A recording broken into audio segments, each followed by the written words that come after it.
আসসালামু আলাইকুম ভিউয়ার্স, আজকের যে বাড়িটি দেখতে পাচ্ছেন এই বাড়িটি 3 বারে কমপ্লিট করা হবে, সেভাবেই নির্মাণ করা হচ্ছে। এই বাড়িটি আরসিসি ফাউন্ডেশনের করা হয়েছে। তো আপনারা যারা বাড়ি নির্মাণ করতে চাচ্ছেন এবং আরসিসি ফাউন্ডেশন করবেন, তো একবারই কমপ্লিট করতে পারছেন না এবং একবারই কমপ্লিট করবেন কিভাবে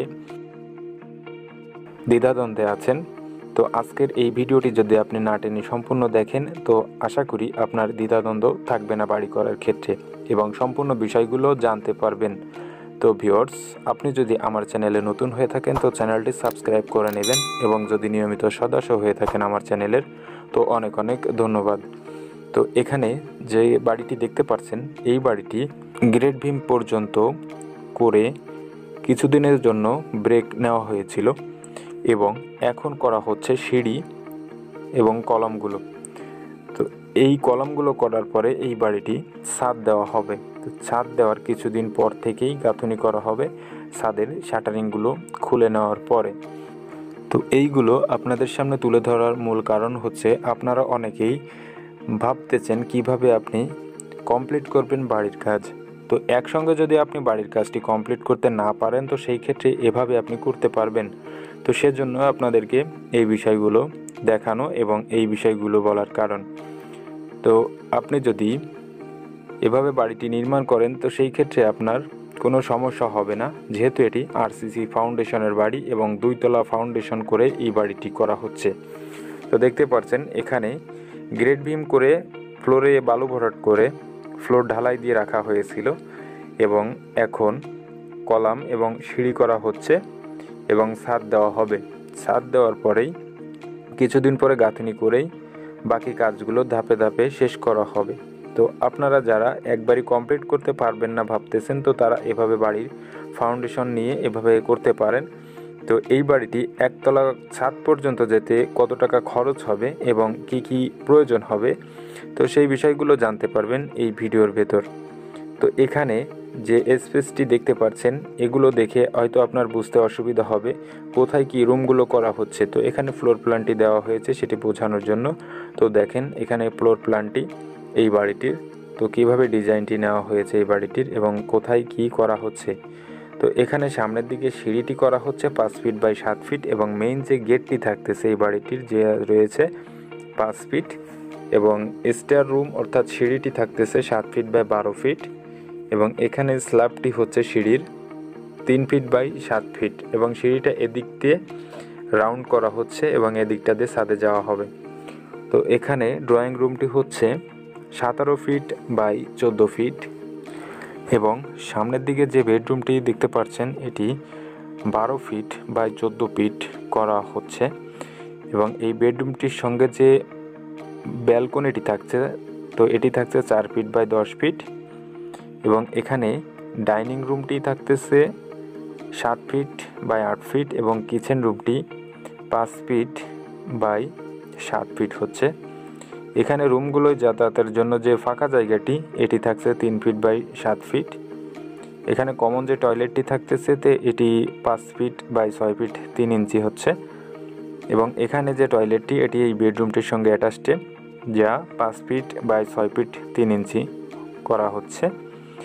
পেছন সাইডের কর্নারের এই বেডরুমটি হচ্ছে 14 ফিট বাই 14 ফিট এবং এখানে যে বেডরুমটি হচ্ছে এটি 17 ফিট বাই 12 ফিট হচ্ছে। তো এই বাড়িটির দৈর্ঘ্য এবং প্রস্থ থাকতেছে 32 ফিট 3 ইঞ্চি বাই 37 ফিট 1 ইঞ্চি, যার স্কোয়ার ফিট 1198 স্কোয়ার ফিট, যা আপনি জায়গার হিসাব করলে পাবেন 2.75 শতক এবং কাঠার হিসাবে পাবেন 1.63 কাঠা। তো ভিউয়ার্স, এটি ফ্লোর প্ল্যানের হিসাব। তো ছাদের কার্নিশ করলে আপনার কিছু জায়গা দ্বিতীয় তলায় বেড়ে যাবে। তো এখানে মালামালের হিসাবটি দেখেন, একতলা ছাদ পর্যন্ত করার জন্য যা প্রয়োজন হবে: রড 3060 কেজি 2,69,280 টাকা, খোয়া 1200 ফিট 1,44,000 টাকা, সিমেন্ট 464 ব্যাগ 2,50,560 টাকা, ইট 17,460 পিস, 2,33,964 টাকা এবং সাদা বালু 1,584 ফিট, 47,520 টাকা, সিলেট বালু 300 ফিট, 24,000 টাকা, মিস্ত্রি খরচ 2,40,000 টাকা, মোট খরচ হবে 12,09,324 টাকার মতো। তো এটি একতলার ছাদ দেওয়া পর্যন্ত আপনার খরচ হবে। কমপ্লিট করার জন্য আপনার প্রয়োজন হবে 18 থেকে 19 লক্ষ টাকার মতো। তো এভাবে যদি আপনি বাড়ি নির্মাণ করেন তো এই খরচটি আপনার একবারে না করলেও চলবে। তো আপনি 3 থেকে 4 বারেই কমপ্লিট করতে পারবেন। তো সেই ক্ষেত্রে আপনার কোনো অসুবিধা হবে না। তো একটি বাড়ি নির্মাণ করা অর্থাৎ একটি স্বপ্ন পূরণ করা। তো আপনি যদি ভেবেচিন্তে বাড়িটি নির্মাণ করেন তো সেই ক্ষেত্রে আশা করি আপনার বাড়িটি অবশ্যই অনেকটাই ভালো হবে। তো এগুলো ভাবতে হবে আপনার বাড়ি করার আগে, বাড়ি করার পরে ভাবলে কোনো সুবিধা পাবেন না। তো আপনি যদি আরসিসি ফাউন্ডেশনের করেন তো সেই ক্ষেত্রে এই সুবিধাগুলো পাবেন। যদি ব্রিক ফাউন্ডেশন করেন তো সেই ক্ষেত্রে এই সুবিধাগুলো আপনি পাবেন না, কারণ আপনার ওয়ালগুলো আগে থেকে করে নিতে হবে। তো এখানে যেহেতু আরসিসি সেহেতু এখানে ওয়ালগুলো পরেও করতে পারবেন, আপনি ছাদটি আগে দিতে পারবেন। তো এই ক্ষেত্রে আপনার সুবিধা এবং অসুবিধাগুলো রয়েছে। তো আরসিসি করার ক্ষেত্রে আপনার খরচটি একটু বেশি হবে এবং ব্রিক ফাউন্ডেশন যদি করেন তো সেই ক্ষেত্রে আপনার খরচটি কম হবে। ব্রিক ফাউন্ডেশন এবং আরসিসি ফাউন্ডেশনের ব্যবধান কতটুকু তো আমাদের এই চ্যানেলটিতে একটি ভিডিওর মাধ্যমে দেখানো হয়েছে আপনাদেরকে। তো আপনি যদি চান তো আমাদের চ্যানেলের মাঝ থেকে আপনি সেই ভিডিওটি দেখে নিতে পারেন।